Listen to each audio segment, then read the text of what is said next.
आपका एबीपी गंगा में। मैं हूं आपके साथ प्राची पाराशर। प्रदेश एट 360 की शुरुआत करेंगे। रिश्तेदार को धमकी देने और रंगदारी के मामले में जेल में बंद भदोही की ज्ञानपुर सीट से बाहुबली विधायक विजय मिश्रा पर कोर्ट ने आरोप तय कर दिए हैं। प्रयागराज की स्पेशल एमपी एमएलए कोर्ट में वीडियो कॉन्फ्रेंसिंग के जरिए हुई सुनवाई में कोर्ट ने रंगदारी और धमकी मामले में विजय मिश्रा के खिलाफ 2 धाराओं 120B और 386 के आरोप तय किए हैं।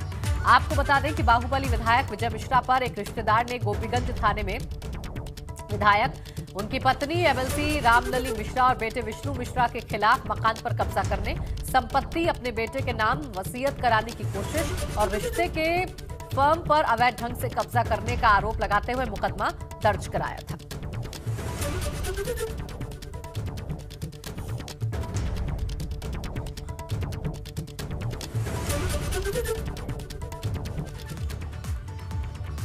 कल से पहली से पांचवी तक की क्लास शुरू हो जाएंगी। इसे लेकर तैयारियां शुरू हो गई हैं। राज्य सरकार की ओर से कोरोना प्रोटोकॉल के पालन का निर्देश दिया गया है। स्कूलों को जारी आदेश में कहा गया है कि अगर कोरोना प्रोटोकॉल का पालन नहीं किया गया तो कठोर कार्रवाई की जाएगी।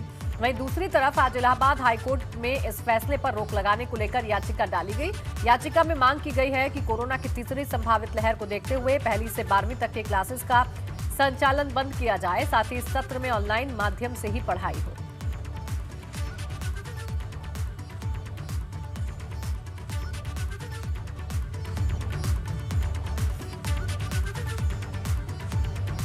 और अब आपको बताते हैं कि सरकार ने स्कूलों के लिए क्या गाइडलाइंस जारी की है।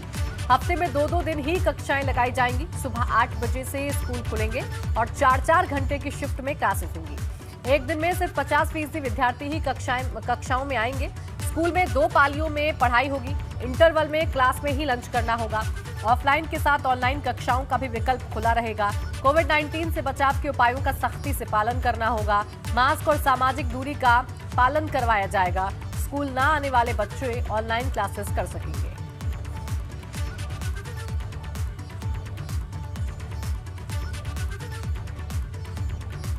मुजफ्फरनगर में 5 सितंबर को होने वाली संयुक्त किसान मोर्चा की महापंचायत को लेकर भारतीय किसान यूनियन की तैयारियां जोरों पर हैं।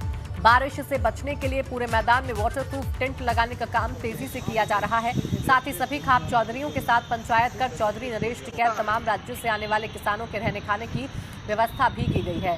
चौधरी नरेश टिकैत ने आज महापंचायत वाली जगह का जायजा लिया। उन्होंने कहा कि मैदान बड़ी बड़ी पंचायतों का गवाह रहा है। हाँ, देख रहे हैं क्या तैयारी चल रही। पंचायतों का तो दौर बराबर चल ही रहा। आज भी 2-3 पंचायत है, पर यहाँ का भी देखनी थी। एक जो यहाँ कारीगर मंडल जिन्होंने इतनी बड़ी व्यवस्था कर रखी, तो उन्हें उनको भी शाबाशी देना है। हम इतना बड़ा काम ये जो कर रहे, आज तक इस मैदान में इस तरह की बात नहीं आई कभी भी। पूरा मैदान नहीं छपा, तो ये कुछ न कुछ तो बात है जो पूरा मैदान छपने जा रहा है। प्रतापगढ़ के कुंडा से विधायक रघुराज प्रताप सिंह उर्फ राजा भैया ने भी यूपी विधानसभा चुनाव को लेकर शंखनाद कर दिया है।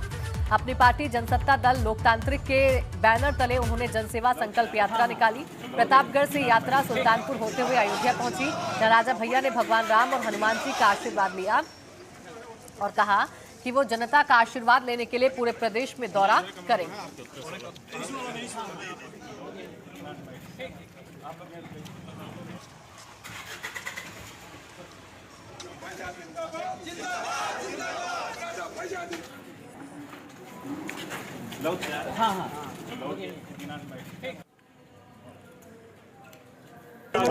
नहीं, यूपी चुनाव का नहीं कर रहे हैं। जनसत्ता दल का गठन नवंबर 2018 में हुआ था। उसके बाद पूरा प्रदेश, पूरा देश, यहाँ तक कि पूरी दुनिया कोविड के चपेट में आई और वो सब मंजर, सारी चीज़ें आप सभी लोगों ने देखी हैं। अब ईश्वर की कृपा से कोविड का दुष्प्रभाव लगभग समाप्त है, तो अपने कार्यकर्ताओं से मिलने, समर्थकों से मिलने, उनकी राय जानने, जनता का आशीर्वाद लेने के लिए पूरे प्रदेश में दौरे का आयोजन है। और 2022 चुनाव से पहले श्रावस्ती में कांग्रेस को झटका लगा है। श्रावस्ती में कांग्रेस के जिला महासचिव सपा में शामिल हो गए हैं। कांग्रेस नेता अमन पांडे ने सपा का दामन थाम लिया है। सपा प्रदेश अध्यक्ष नरेश उत्तम पटेल ने सदस्यता दिलाई। श्रावस्ती में सपा ने कांग्रेस में सेंध लगाई है, सेंध लगाने में कामयाबी हासिल की है।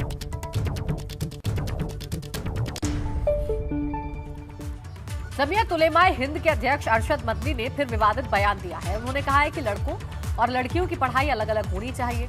अरशद मदनी ने ये दलील दी है कि अनैतिक आचरण से दूर रहने के लिए सह शिक्षा को खत्म किया जाना जरूरी है। अरशद मदनी ने गैर मुस्लिमों से भी अपील की है कि वो सह शिक्षा से परहेज करें। अरशद मदनी की इस दलील पर सवाल उठने लगे हैं। जमीयत की ओर से जारी बयान के मुताबिक सोमवार को संगठन की कार्य समिति की बैठक में मदनी ने ये टिप्पणी की।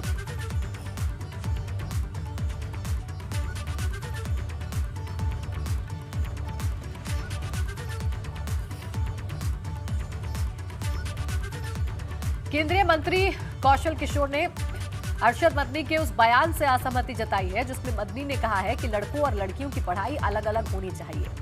कौशल किशोर ने कहा कि एक साथ पढ़कर बहुत सारे बच्चे अच्छे अच्छे पदों पर जाते हैं।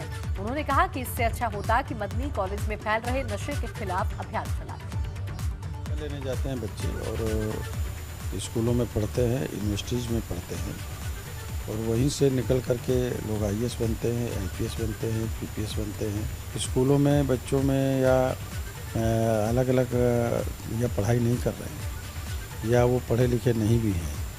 लड़के और लड़कियां जो उनका मकसद रहा होगा तो अनैतिकता फैलने के लिए कोई एजुकेशन का दोष है, ये कहना बिल्कुल गलत बात है।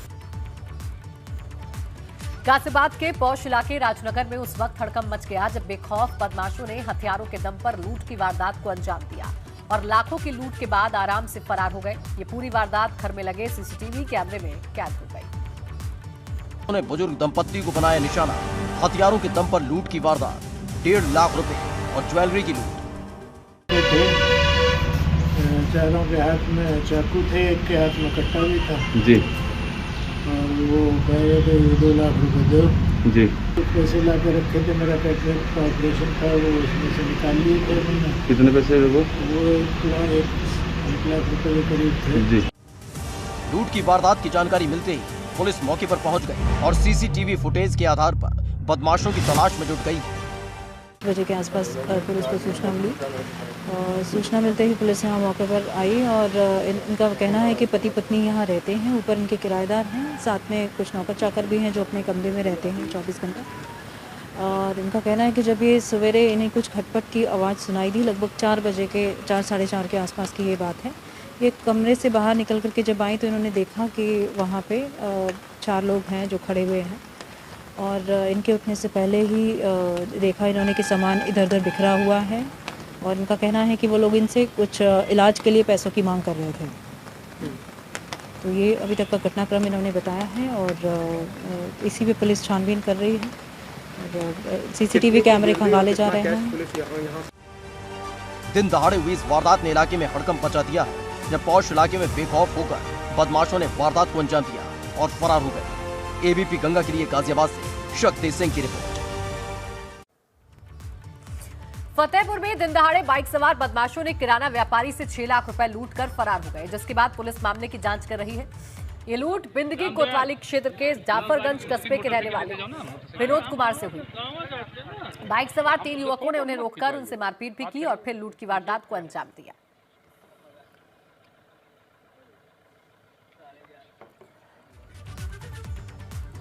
और अब खबर कासगंज से, जहां भाजपा विधायक देवेंद्र सिंह राजपूत और उनके सहयोगी को मारपीट मामले में दोषी करार दिया गया, जिसके बाद कोर्ट ने दोनों को 1 साल की सजा सुनाई।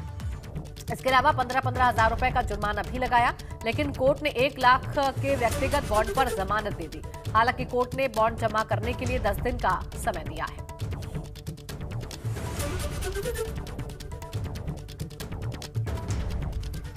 वो मेहमान बनकर आए थे, साथ बैठकर चाय पी और फिर वो मेहमान से बन गए शैतान, जो जाते जाते दे गए एक वारदात को अंजाम। एक ऐसी वारदात जिससे थर्रा उठा है मेरठ और अब पुलिस को तलाश है मेहमान की शक्ल में आने वाले उन शैतान।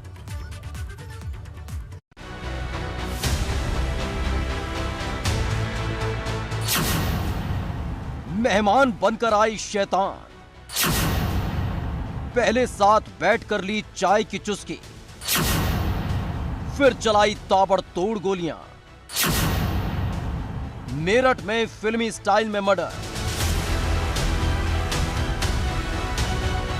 मेरठ के जानी थाना इलाके में उस वक्त हड़कंप मच गया जब पूर्व ब्लॉक प्रमुख के बेटे विकेंद्र पर ताबड़तोड़ गोलियां बरसाई गई और बदमाश इस वारदात को अंजाम देकर फरार हो गए। आनन फानन में विकेंद्र को अस्पताल ले जाया गया, लेकिन इलाज के दौरान विकेंद्र ने दम तोड़ दिया। इस पूरी वारदात को बड़े ही फिल्मी स्टाइल में अंजाम दिया गया। विकेंद्र से मिलने बाइक सवार 2 युवक आए। विकेंद्र के साथ बैठकर दोनों युवकों ने चाय पी। चाय पीने के बाद विकेंद्र गेट तक युवकों को छोड़ने गया। इसी दौरान विकेंद्र पर दोनों बदमाशों ने चलाई ताबड़तोड़ गोलियां। इस वारदात को अंजाम देने के बाद दोनों बदमाश हथियार लहराते हुए फरार हो गए। वहीं मौके पर पहुंची पुलिस हत्याकांड की तफ्तीश में जुट गई है। थाना क्षेत्र जानी के ग्राम बाफर में विकेंद्र उर्फ गौरी उम्र लगभग 38 वर्ष नामक व्यक्ति की हत्या की गई है। परिजनों के द्वारा दी गई तहरीर पर सुसंगत धाराओं में मुकदमा पंजीकृत किया जा रहा है। शव को पोस्टमार्टम हेतु मोर्चरी भिजवाया जा चुका है। मृतक का बृहद आपराधिक इतिहास है। कुल लगभग 11 मुकदमे दर्ज हैं। इनमें जो लेटेस्ट है वो 2018 का 756/18 है, जिसमें मृतक के ऊपर 302 का मुकदमा दर्ज किया गया था। नामजद अभियुक्त था मृतक। इसमें जेल भी गया था और अभी यह माननीय न्यायालय में विचाराधीन है। फिलहाल पुलिस विकेंद्र की पृष्ठभूमि खंगाल रही है, जिसमें पता चला है कि विकेंद्र गांव के रहने वाले जितेंद्र हत्याकांड में जेल जा चुका है। अब पुलिस हर एंगल से जांच में जुट गई है, क्योंकि कहीं न कहीं बदमाश विकेंद्र के जानने वाले ही थे, जो मेहमान बनकर आए और वारदात को अंजाम देकर फरार हो गए। एबीपी गंगा के लिए मेरठ से सुधीर चौहान की रिपोर्ट। मथुरा में इन दिनों अनजान बीमारी के कहर से अब तक 12 लोगों की मौत हो गई। फरहा ब्लॉक के 5 गांव और मथुरा ब्लॉक के 2 गांव और गोवर्धन ब्लॉक के 1 गांव में अनजान बीमारी से लोग दहशत में हैं। हालांकि अब इन इलाकों में जांच कराई गई तो स्वास्थ्य विभाग की टीम को इनमें मलेरिया, डेंगू और इसके इंसेफेलाइटिस के मरीज मिले। और यहाँ पर किसी प्रकार की समस्या नहीं आएगी। ये जो टीम यहाँ पर सर्वे कर रहा है वो गलत है, ये देखो सैंपल है। गोह गांव जो हमारा फरहा ब्लॉक में पड़ता है, वहाँ पर डेंगू के मोस्टली डेंगू के कारण पिछले कुछ दिनों में बच्चों की या 19 वर्ष तक के जो लोग हैं उनकी डेथ्स की बात सामने आई है। तो इसके संबंध में हमारे वहाँ पर मल्टीपल मेडिकल टीम्स जो हैं वो लगाई गई हैं। एक तरीके से मोबाइल ओपीडी के रूप में कार्य चल रहा है। घर घर जाकर सभी लोगों की स्वास्थ्य की चेकअप कराए जा रहे हैं। देखिए, जब हमें प्राइमरी सूचना मिली कि गांव में कुछ लोग बीमार हैं, तो हमारे स्वास्थ्य विभाग की टीम वहां गई और जानकारी कलेक्ट की। लोग जो बुखार से पीड़ित थे उनका सैंपल कराया गया, तो उसमें हमने मुख्यतः 3 तरह की जांच की थी, मलेरिया, टाइफाइड और डेंगू। लेकिन बाद में हमारे एक्सपर्ट्स द्वारा एडवाइस करने के उपरांत हमने स्क्रब टाइफस, जापानी एन्सेफेलाइटिस की जांच कराई, तो उसमें हमारे मुख्यतः डेंगू, मलेरिया और स्क्रब टाइफस के मरीज मिले। उधर सहारनपुर में भी वायरल बुखार से 4 लोगों की मौत से अब स्वास्थ्य विभाग में हड़कंप मच गया है। नगर निगम से सटे हुए टपरी कला गांव में वायरल के प्रकोप से एक ही दिन में 4 मौत हो चुकी है। 100 से ज्यादा लोग अलग अलग अस्पतालों में भर्ती हैं। इसी गांव के दर्जनों लोग higher centre PGI Chandigarh Mullana में भर्ती है। सरकार व निजी अस्पतालों की ओपीडी में मरीजों की कतार लगी है। बच्चों से बुजुर्गों तक बुखार फैल रहा है।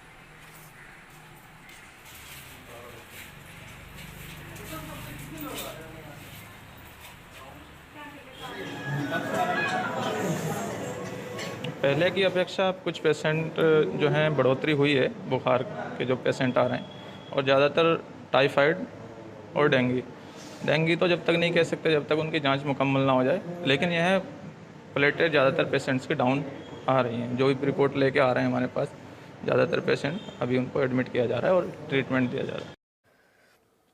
फिरोजाबाद में वायरल बुखार और डेंगू का कहर जारी है। इस बीच उत्तर प्रदेश कांग्रेस पार्टी का एक प्रतिनिधिमंडल आज फिरोजाबाद मेडिकल कॉलेज के 100 बेड वाले अस्पताल पहुंचा और मरीजों, खासकर बीमार बच्चों से मुलाकात की। इस दौरान प्रदेश अध्यक्ष अजय कुमार लल्लू ने सरकार पर जमकर निशाना साधा। साथ ही कहा कि मृतक बच्चों के परिजनों को 10-10 लाख रुपए का मुआवजा दिया जाए और जो लोग बीमार हैं उन्हें हर सुविधा दी जाए।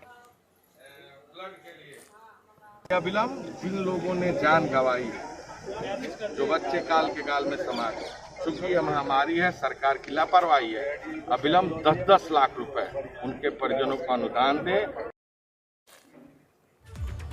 ब्रेक के बाद स्वागत है आपका। बात लखनऊ की, जहां अर्श फायरिंग का हैरान करने वाला मामला सामने आया है। यहां के विकासनगर थाना क्षेत्र में जन्मदिन मनाने के दौरान अवैध असलहे से हॉर्स फायरिंग की गई, जिसका वीडियो सोशल मीडिया पर वायरल है।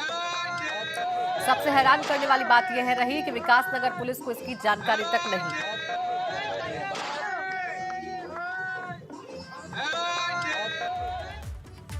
पीलीभीत में देसी शराब की दुकान खुलने पर गांव की सैकड़ों महिलाओं ने झाड़ू लेकर विरोध जताया। इनका कहना था कि गांव के लोग और बच्चे बिगड़ न जाएं, इसलिए यहां से दुकान हटनी चाहिए। महिलाओं का कहना था कि जब तक दुकान हट नहीं जाती है विरोध जारी रहेगा। इस दौरान इनकी पुलिस से नोकझोंक भी हुई, जिसका वीडियो वायरल है। ये मामला माधो टांडा थाना क्षेत्र के गांव महाराजपुर का है।